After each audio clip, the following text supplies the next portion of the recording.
오늘 말씀을 보면 엘리야가 갈멜산에서 바알 선지자들과 누가 진짜 살아계신 하나님이신지를 놓고 이제 한판 대결을 하고 피를 내리게 했던 너무나도 유명한 이야기의 시작부, 그 이야기가 시작하기 전에 들어가는 그 부분이에요. 오늘 이 말씀 우리 뒷부분입니다만, 본문 말씀 뒤에 나오는 내용입니다만, 예전에 제가 아는 어떤 목사님이 갈멜산에서 불러 응답하신 하나님의 이 역사, 그리고 이 무기력했고 그래서 결국 죽임을 당하고 말았던 이 바알 선지자들의 이 이야기야말로 정말로 신나는 얘기가 아니냐, 이렇게 말씀하시는 걸 들은 적이 있어요. 보기에 따라서는 정말로 신나는 얘기일 수 있습니다. 바알 선지자들이 아무리 자기들의 신 바알에게 외치고 부르짖어도 제단에 전혀 불이 떨어지지 않았습니다. 그러나 엘리야 한 사람이 하나님께 나아가서 기도했을 때 불이 하늘에서 내려서 제단을 사르고 돌과 흙을 다 살라버렸던 이야기.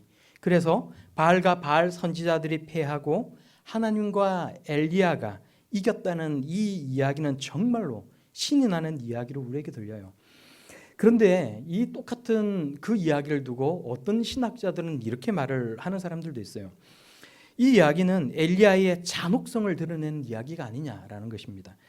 450명이나 되는 사람들을 학살했던 이 엘리야의 모습과 그것을 담고 있는 성경의 이 이야기에서 잔인한 인간의 본성, 엘리야의 본성을 보게 된다는 거예요.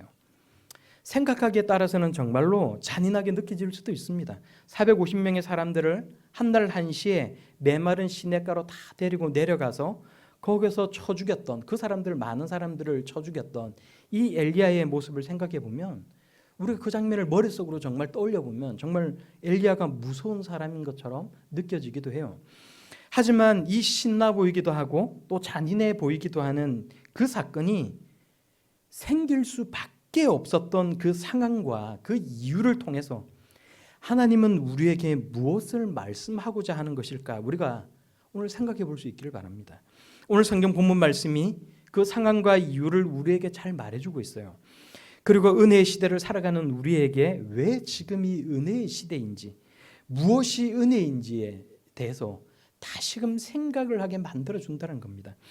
이스라엘의 과거 역사 속에 일어났던 사건이면서도 우리에게 교육과 책망과 바르게 함과 의로 교육하기에 유익한 이 하나님의 말씀, 이 성경 말씀을 통해서 십자가 복음으로 살아가는 우리가 우리 삶에 적용하고 실천할 수 있는 것이 무엇인지를 우리가 함께 생각해 볼 수 있는 시간이 다 될 수 있기를 바랍니다. 구약 성경을 읽다가 보면 조금 주관적인 생각일 수는 있어요. 제가 느끼는 생각일 수도 있어요.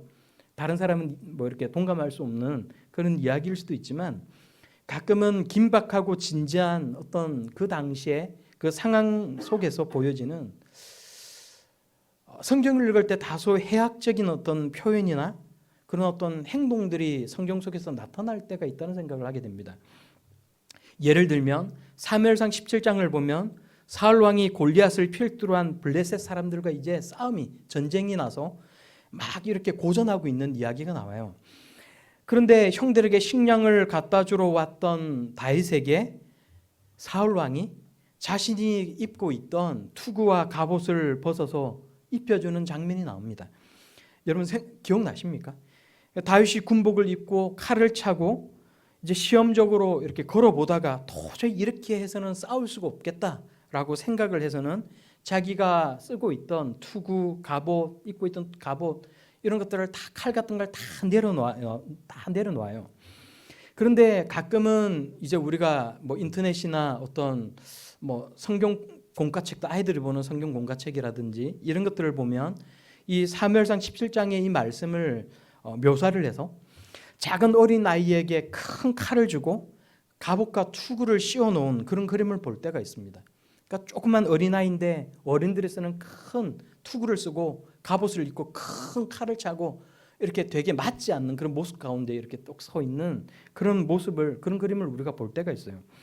당시 실제 다윗의 나이가 그 그림에서 묘사하고 있는 것처럼 그렇게 어리지는 않았겠지만 성경이 우리들에게 뭔가 들려주고자 하는 그 이야기가 우리에게는 조금 이렇게 과장된 모습 속에서 아주 인상적으로 잘 전달되고 있는 그림이 아닌가라는 생각을 저는 이제 하게 되는 겁니다. 이렇게 우스꽝스러운 그 모습들을 통해서 우리에게 전달하고자 하는 하나님의 말씀이 아주 잘 전달되는 것이 아닌가라는 생각을 하게 되는 거예요. 그리고 오늘 성경 본문 말씀에 나오는 이 아합 왕이 엘리야를 향해서 소리를 치는 그 이 장면도 여러분 그렇지 않아요? 엘리야가 나타났다는 말을 듣고는 이제 아합이 엘리야를 잡기 위해서 급히 군사들을 데리고 자신은 마차에 이렇게 앉아 있는 상태에서 가다가 쭉 이제 전진해서 막 가는데 저 앞에 어떤 한 사내가 나타나는 거예요. 풀숲에서 불쑥 이렇게 길 앞으로 나오는 거예요. 그러면 딱 그 앞에 섭니다. 아합이 드디어 엘리야를 만난 겁니다.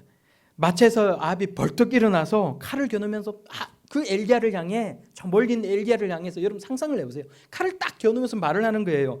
이스라엘을 괴롭게 하는 자여 너냐? 이렇게 소리를 치는 거예요. 내가 3년 6개월 전에, 네가 바로 그 3년 6개월 전에 백성들과 군사들 앞에서 앞으로 비가 내리지 않을 거라고 말을 했던 그 엘리야가 맞느냐? 생각을 해보면 그런 의미를 담고 있는 말 아닙니까? 이스라엘을 괴롭게 하는 자여 너냐? 그런데 또 한편 생각해 보면 그렇게 확인차 묻는 말이기도 하지만 또 다른 의미를 동시에 또 담고 있단 말이에요. 여러분 여기에 무슨 의미가 담겨 있겠습니까? 이 말은 너 때문에 바알 신이 진노를 해서 이스라엘에 비를 뿌리지 않는 일이 일어났다라는 의미도 담고 있다는 거예요. 비가 내리지 않고 기근이 든 것이 바로 엘리야가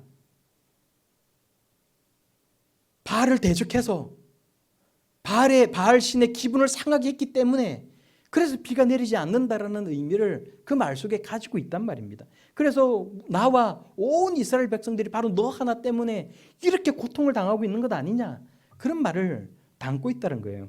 그러므로 너는 나와 이스라엘 백성을 괴롭히는 원흉이고 대역 죄인이라는 말을 하고 있는 것입니다. 그런데 생각을 해보면 이게 사뭇 진지한 말 아니에요. 근데 저만 그런지는 모르겠지만 이 말이 저는 참 이렇게 다소 익살스러운 대사처럼 그렇게 생각이 드는 거예요. 엘리야가 여호와 하나님께서 살아계심을 두고 내가 맹세를 하는데 다시 비가 오리라고 내가 말하지 않으면, 하나님께서 내게 말씀해 주시지 않으면 앞으로 수년 동안 이 땅에 기근이 들 것입니다 라고 말을 해서 지금까지 정말로 비가 내리지 않았어요. 아합이 생각할 때, 이 아합 왕이 생각할 때는 어떻게 생각을 했다는 거예요? 엘리야가 자기 왕조와 왕권의 정당성을 부여하는 이 바알을 대적하는 말을 했는데 바알 신이 이 말을, 엘리야가 하는 말을, 이 말을 듣고는 분노가 폭발을 해서 3년 6개월째 지금 비를 내려주지 않고 있다는 말입니다. 그렇게 생각을 했다는 거예요. 그런데 지금 저기 길에 지금 떡하니 엘리야가 지금 나타나 있는 겁니다. 수많은 군사들 앞에서 이제 이 아합 왕이 왕의 권위를 가지고 죄인을 신문하듯이 아주 근엄하게 칼을 겨누면서 소리를 치는 거예요. 이스라엘을 괴롭게 하는 자여 너냐? 외치는 거예요. 만약에 이 아합 왕이, 뭐 얘기가 조금 새는 것 같지만 아합 왕이 만약에 그 엘리야의 모습을 보고는 저기 엘리야가 있다, 여봐라, 빨리 가서 잡아라, 이렇게 말을 하면 뭔가 조금은 이 왕으로서의 채통을 지키지 못하고 마치 자기 밑에 있는 그 군사가 외치는 것과 같이 뭔가 조금 당황스러워 보이고 뭔가 무게감이 없어 보이는 그런 모습을 보여주는 것처럼 여러분 생각되지 않으세요? 엘리야가 지금 길 위에 당당하게 나타나서 서 있습니다. 모든 군사들이 칼과 창을 들고 다 이제 멈춰 섰는데 마차에 앉은 아합 왕이 권위에 찬 목소리로 엘리야를 향해 외치는 거예요. 모든 군사들이 들으라고 외치는 거예요. 이스라엘을 괴롭게 하는 자여 너냐? 외치고 있다는 거예요. 그런데 이 말이 진중하게 들리지 않는 이유는 이스라엘을 괴롭게 하는 자는 누구예요? 엘리야가 아니라 폭군 아합 왕이었다는 겁니다. 아합과 아합 가문이 하나님을 버리고 자신의 이익을 위해서 온 이스라엘이 바알 신을 숭배하게 만들었다는 것입니다. 가뭄이 들고 기근이 든 것은 바알이 하는 일이 아니라 살아계신 하나님께서 하시는 일 아닙니까? 하나님을 떠나서 하나님 말씀대로 살기를 거부한 이 아합과 이스라엘 백성들에게 누가 이스라엘의 하나님이시고 누가 살아계신 하나님이신지를 알게 해주기 위해서 하나님께서 지금 이 일을 벌리고 계신다는 것입니다. 이스라엘을 괴롭히는 자여 너냐? 아합 왕이 소리를 쳤을 때 엘리야가 되받아서 아합 왕에게 외쳐요. 18절 말씀을 우리가 오늘 딱 한 절만 우리가 같이 함께 읽어보도록 하겠습니다. 18절 말씀입니다. 시작. 그가 대답하되 내가 이스라엘을 괴롭게 한 것이 아니라 당신과 당신의 아버지의 집이 괴롭게 하였으니 이는 여호와의 명령을 버렸고 당신이 바알들을 따랐음이라. 아멘. 지금 엘리야가 아합 왕에게 뭐라고 외치고 있는 것입니까? 당신의 생각처럼 나 때문에 바알 신이 분노를 해서 비가 내리지 않는 것이 아니라 당신과 당신 아버지의 집이 여호와 하나님을 진노케 해서 수년 동안 비가 오지 않는 것입니다. 당신이 여호와 하나님을 버렸고 하나님께서 우리에게 주신 말씀을 저버렸기 때문에 지금 온 이스라엘이 괴로움을 당하고 있는 것입니다. 두려움 없이 지금 엘리야가 외치고 있는 것입니다. 여러분, 천지 만물 세상사를 주관하시는 분은 하나님 한 분밖에 없다는 사실을 믿고 고백할 수 있는 그런 하나님의 자녀들이 다 될 수 있기를 바랍니다. 천지 만물을 창조하시고 우리의 생사화복을 주관하시는 분은 우리 여호와 하나님 한 분밖에 없다는 것을 믿고 살아갈 수 있는 저와 여러분들이 다 되기를 바랍니다. 살아계신 하나님께서 하나님의 은혜와 도움을 구하며 하나님 앞으로 나오는 모든 성도들에게 다 복을 내려주시기를 바랍니다. 그래서 현세에서도 복을 받고 내세에서도 천국 백성으로 사는 큰 은혜가 우리 모두에게 임하기를 바랍니다. 이제 엘리야가 아합 왕에게 제안을 해요. 우리가 19절에 이렇게 제안을 해요. 사람을 보내서 온 이스라엘 사람들을 다 모아들이고 왕비 이세벨의 녹을 먹고 있는 바알을 섬기는 선지자들과 450명과 아세라 선지자 400명을 갈멜산으로 다 불러들이십시오. 그래서 누가 진짜 이스라엘을 괴롭히는 자인지, 누가 진짜 이스라엘의 살아계신 하나님이신지를 우리가 한번 확인해 봅시다. 이야기를 하는 거예요. 여러분, 오늘 이 본문의 말씀을 보시면서 아합 왕과 엘리야의 모습에서 무엇을 느끼십니까?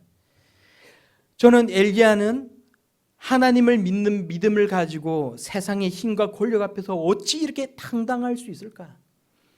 우리도 세상을 이기고 두려움을 이기는 참된 믿음의 소유자가 됐으면 좋겠다라는 그런 생각을 하게 됩니다. 그렇지만 이 엘리야보다 이 아합 왕의 모습이 우리에게 시사하는 점이 더 많은 것 같아요. 아브라함을 선택하시고 이스라엘 민족을 선택하셔서 애굽에서 나와서 가나안 땅으로 들어오게 하신 분은 누구입니까? 여호와 하나님 한 분이신데 자기의 이익과 권력을 위해서 속히 하나님을 떠나 우상을 숭배한 사람, 자기만이 그렇게 한 것이 아니라 온 이스라엘 백성들이 그렇게 하도록 만든 사람, 그 사람이 바로 이 아합 왕이라는 거예요. 여호와 하나님을 섬기는 선지자들을 다 죽이고 하나님을 섬기는 백성들을 핍박을 한 사람이 바로 이 아합 왕입니다. 그리고 자신의 악한 모습을 깨닫지 못하고 자기가 옳고 자기가 선이라고 지금 생각을 하고 있다는 거예요. 이런 자기 중심적인 사고, 자기 욕심이 자기에게 도움이 되지 않고 자기에게 이익이 되지 않는 그런 모든 사람들을 공격하고 제거하게 만드는 그런 이 아합 왕의 모습을 보면서 여러분 무슨 생각을 하십니까? 오늘날의 우리의 모습도 사실은 별반 다르지 않을까? 우리도 우리 속에는 그 정도가 다를 뿐이지 이런 모습이 있지 않을까라는 생각을 저는 하게 돼요. 자신이 옳고 자신이 선이라고 생각을 하게 되면 자신의 생각과 다른 사람을 적대시할 수밖에 없습니다. 자신에게 반대하는 사람을 악이라고 여길 수밖에 없어요. 내가 옳고 내가 추구하는 우리 가운데 정치적인 성향이 선이고 내가 따르는 가치관이 바른 것인데 이것에 반대되는 것은 괴멸되어야 될 그 악이라고 생각하는 사고가 오늘날 우리 시대 가운데 우리 사회 가운데 너무나도 우리 사회 가운데 너무나도 만연해 있다는 겁니다. 우리 사회를 보면 정치적으로 어느 특정 정당만이 옳다고 여기면서 서로 반목하는 사람들이 요즘 너무나도 많이 있는 것 같아요. 그 사람들의 이야기를 들어보면 인터넷에 있는 댓글들을 읽어보면 그런 사람들이 쓰는 글을 보면 상대 정당을 따르는 사람들은 정말로 나쁜 사람들이 됩니다. 여러분, 그래서 내로남불이라는 말이 생기는 건 아니에요. 우리는 선인데 우리 편이 무슨 나쁜 짓을 해도 그럴 리가 없다는 거예요. 다 그럴 수밖에 없는 이유가 있다는 거예요. 그래서 내로남불이라는 말이 만들어지는 것 아닙니까? 내가 하면 로맨스고 남이 하면 분류되는 것입니다. 나와 내 가족이 이런 행동을 하는 것은 남들이 아무리 손가락질을 해도 그럴 수밖에 없는 정당한 이유가 있다는 거예요. 다른 사람들이 그걸 이해하지 못하고 덮어놓고 우리를 욕한다고 말을 한다는 것입니다. 그래서 다른 사람들은 생각할 수 있는 머리도 없고 어리석게 언론이 만들어 놓은 그 이야기에 속아서 몰아나고 있다고 이야기를 해요. 자기 이익 때문에 무조건 어떤 한쪽 편만을 들고 있는 그런 사람들이 넘쳐난다고 이야기를 합니다. 그래서 적어도 선거에 있어서는 사라져야 될 대상들이라고 이야기를 해요. 시간이 흐를수록 이런 편가름이 여러분 우리 사회에 더 심해지고 있는 모습들을 보게 됩니다. 그런데 이것이 정치적으로만이 아니라 이런 사고를 가지고 있는 사람들이 교회도 많이 있어요. 우리 주변에도 너무나도 많이 있습니다. 하다 못해서 텃세를 부리는 사람들도 뭐라고 이야기를 해요? 내가 텃세를 부리는 것이 아니라 그럴 수밖에 없는 이유가 있다는 거예요. 저 사람이 뭔가 미운 짓을 하고 있다는 거예요. 상대방이 오히려 우리를 힘들게 만들고 있기 때문에 나는 최대한 용서하고 관용하고 있다고 말을 하고 있다는 것입니다. 여러분 어제 날짜 뉴스원이라는 아마 이게 인터넷 신문인 것 같은데 그 기사를 보니까 뭐 이렇게 운동을 배우러 가도 거기서도 심한 텃세가 있다는 거예요. 먼저 온 사람들이 앞에 가서 뭔가를 배우려고 하면 그 강사 앞에 서서 제대로 그 동작을 배우지 못하도록 다 뒤로 밀어낸다는 거예요. 항의를 하면 오히려 막 되려 더 크게 화를 내면서 뒤로 가라고 말을 한다는 것입니다. 이게 지금 우리 사회의 만연한 모습이라는 거예요. 자기는 옳고 상대방은 잘못되었다는 겁니다. 교회 안에서도 마찬가지 아닙니까? 교회 안에서 분쟁을 일으키는 사람들, 텃세를 부려서 새로 오는 성도들을 내쫓는 사람들도 그 이야기를 들어보면 자기 자신의 어떤 정당성을 주장하고 자신이 옳다라고 굳게 믿고 있다는 거예요. 어쩌면 굳게 믿고 싶은 건지도 모르겠습니다. 내가 옳고 나는 정당하고 내가 생각하는 대로 되어야 된다라는 것은 표현만 다를 뿐이지 내가 선이고 내가 하는 것이 의라고 이야기를 한다는 것입니다. 내가 선이고 내가 의이기 때문에 아무리 다른 사람도 옳을 수 있다라고 말은 비록 한다 할지라도 결과적으로 놓고 보면 나에게 반대하는 사람은 악이 될 수밖에 없다는 거예요. 그래서 특히 교회 안에서 그런 사람들하고 얘기를 해보면 자기가 어렵다는 생각, 자기의라는 것이 그 사람 마음속에 가득 차 있는 것을 볼 수가 있다는 겁니다. 말은 겸손한 척, 상식적인 척, 아무리 그렇게 말을 하고 행동한다 할지라도 자기 의로 가득 차 있는 사람들은 여전히 교만하고 무례하고 공격적인 모습을 숨길 수가 없다는 거예요. 늘 다른 사람을 향해서 바뀌어야 된다고 말을 하지만 자기는 절대로 바뀌지 않는 사람, 그런 사람들이 너무나도 많이 있다는 것입니다. 늘 다른 사람을 비난하고 잘못되었다라고 지적하는 것을 좋아하는 사람들이 오늘날 한국 교회에 넘쳐난다는 거예요. 왜냐하면 그 사람 속에는 자기의가 너무나도 가득 차 있기 때문에 그렇다는 것입니다. 하나님께서 사울 왕의 왕권을 폐하시고 오늘 본문 말씀은 아니지만 다윗에게 왕이 되도록 기름 붓게 하셨는데 사울이 보여준 모습은 뭡니까? 자기가 죽을 때까지 자기는 선이고 다윗은 악이라고 생각했던 사람이 바로 그 사울 왕이었다는 거예요. 여러분 오늘 본문 속에 나오는 이 아합의 모습도 마찬가지 아닙니까? 자신이 선이라고 생각을 하면 자신이 하는 모든 일은 다 정당화될 수밖에 없어요. 남의 것을 빼앗고 남을 괴롭히고 사람을 죽이는 일도 정당화될 수밖에 없다는 것입니다. 하나님을 버리고 하나님의 선지자들을 죽이는 일을 서슴지 않고 이 아합 왕이 할 수 있었던 이유는 자신의 욕심과 권력을 향한 그 탐심이 자기를 선이라고 자기를 의롭다고 여기게 만들기 때문에 그렇다는 것입니다. 그래서 엘리야를 향해서 이스라엘을 괴롭히는 자여 너냐라고 뻔뻔스럽게 묻고 다그칠 수가 있었다는 것입니다.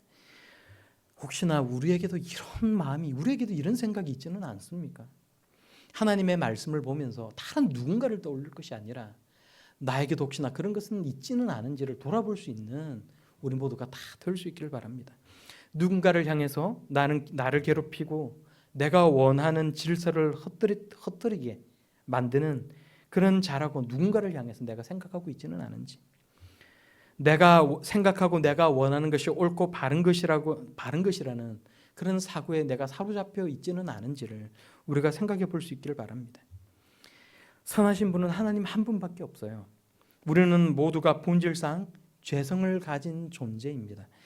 우리는 자기가 유리한 대로 자기 욕심대로 사고할 수밖에 없는 존재라는 거예요. 성경은 우리를 향해서 뭐라고 이야기를 해요? 의인은 없나니 하나도 없도다. 의로우신 분은 하나님 한 분밖에 없다라고 이야기를 합니다. 우리가 가지고 있는 모든 사고라는 것은, 모든 생각이라는 것은 바로 여기서부터 출발할 수 있어야 되는 겁니다. 여러분, 이런 생각, 이런 사고, 이런 가치관, 이런 세계관이 무너지면, 하나님의 말씀을 부정하게 되면 우리가 하나님 자녀로서 가지고 살아야 할 모든 것들이, 사고가 다 무너질 수밖에 없어요. 그리스도인임에도 불구하고 이기적이고 절대 변하지 않는 사람이 되는 것은 자신의 한계를, 자신이 가지고 있는 한계와 부족함을 돌아보지 않기 때문에 그렇다는 겁니다. 하나님께서 말씀하시는 우리의 본성을 인정하지 않기 때문에 내가 그리스도인임에도 불구하고 여전히 이기적인 모습으로 살아간다는 거예요. 예레미야 13장 23절 말씀에 뭐라고 얘기를 해요? 구수인이 그의 피부를, 표범이 그의 반점을 변하게 할 수 있느냐? 할 수 있을진데 악이 익숙한 너희도 선을 행할 수 있으리라. 우리는 도저히 선을 행할 수 있는 능력이 없다는 겁니다. 로마서 3장 20절 말씀에 그러므로 율법의 행위로 그의 앞에 의롭다 하심을 얻을 육체가 없나니 율법으로는 죄를 깨달음이니라 라고 말씀하십니다. 우리가 지금 하나님의 자녀로 살아가는 것은 우리에게 뭔가 선한 것이 있고 하나님 마음에 드는 것이 있는 것이 있어서가 아니라, 다른 누군가보다 뭔가 나은 것이 있어서가 아니라 하나님의 은혜임을 우리가 기억할 수 있길 바랍니다. 하나님은 우리가 어떻게 구원을 얻고 하나님의 자녀가 될 수 있었는지에 대해 성경을 통해 딱 못을 박아요. 에베소서 2장 8절에서 9절 말씀에 너희는 그 은혜에 의하여 믿음으로 말미암아 구원을 받았으니 이것은 너희에게서 난 것이 아니요 하나님의 선물이라. 행위에서 난 것이 아니니 이는 누구든지 자랑하지 못하게 함이라. 우리가 자랑할 만한 무언가가 없다는 것입니다. 그렇다면 우리는 평생을 그냥 나는 죄인이라는 그런 의식만을 가지고 살아가야 합니까? 여러분, 그렇진 않아요. 모든 사람이 죄를 범하였음에 하나님의 영광에 이르지 못하더니 그리스도 예수 안에 있는 속량으로 말미암아 하나님의 은혜로 값없이 의롭다 하심을 얻은 자 되었느니라. 우리가 하나님 앞에 의롭다 하심을 얻는 자 되었다는 거예요. 우리는 본질상 죄인이지만 예수 그리스도를 통한 십자가의 은혜로 하나님의 의를 입었다라고 말씀합니다. 예수 그리스도의 의를 입어서 하나님의 자녀가 되었다라고 우리에게 말씀해 주고 있다는 거예요. 예수 그리스도의 의를 입었다라는 것을 인정한다라는 것, 그것은 무슨 의미를 가지고 있어요? 내가 생각하는 것, 내가 원하는 것, 내가 추구하는 것이 죄성에서 벗어나지 못한다는 것을 내가 인정한다는 것입니다. 하나님의 은혜를 인정한다는 거예요. 내가 죄인이었고 나는 예수님을 닮아가는 그 과정 중에 놓여 있는 사람인데, 내가 지금 하나님의 자녀로 살아가는 이 모든 것이 예수님의 은혜, 하나님의 은혜라는 것을 인정한다라는 것입니다. 내 위안을 얻고 내 평안을 얻기 위해서, 내가 그냥 잘 살아가기 위해서 하나님을 믿는 것과, 내가 죄인이었고 나는 여전히 부족하고 약한 자인데 나를 위해서 예수 그리스도께서 십자가를 지셨다는 것을 알고 그것을 고백하는 것은 차원이 다른 믿음이라는 거예요. 절절한 감사함이 있는 믿음, 죄인인 나를 구원해 주신 예수님을 사랑하는 믿음, 그래서 하나님을 너무나도 사랑하는 믿음은 절대로 변하지 않고 흔들리지 않는 믿음일 수밖에 없다는 것입니다. 내 속에 내 의를 가질 수가 없다는 거예요. 예수님은 우리에게 말씀하십니다. 누가복음에 사함을 받는 일이 적은 자는 적게 사랑하느니라. 내가 생각할 때 나는 그렇게 죄인이 아니에요 라는 생각을 가지고 있는 사람은 적게 사함을 받느니라. 로마서 말씀에 죄가 더한 곳에 은혜가 더욱 넘쳤다라는 말씀을 우리가 꼭 기억할 수 있기를 바랍니다. 나는 죄인이요, 정말로 아무런 쓸모가 없는 그런 사람인데 하나님께서 나를 사랑하셔서 예수 그리스도께서 십자가에 달려 죽으셨고, 예수님의 그 의를 보고 하나님께서 나를 의로운 자라고 나의 자녀라고 말씀하여 주시는데, 하나님, 내가 너무나도 하나님의 그 은혜가 감사합니다, 예수님, 내가 예수님을 너무나도 사랑합니다라고 절절하게 고백하는 사람은 내 의를 앞세우면서 살아갈 수 없다는 거예요. 우리가 생각을 해보면 사람마다 다 자기 입장이란 게 있어요.